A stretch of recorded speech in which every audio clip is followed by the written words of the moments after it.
visibility fans, it's Vicky Blades, your video coach here, and today I'm on a boat.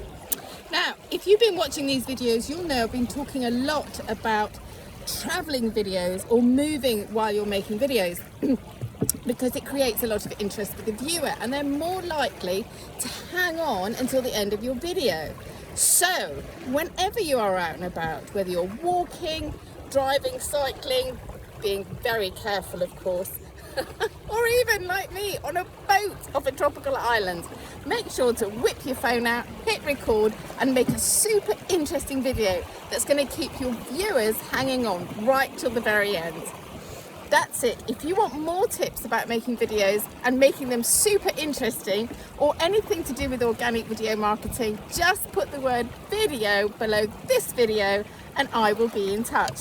In the meanwhile, keep moving and keep making videos.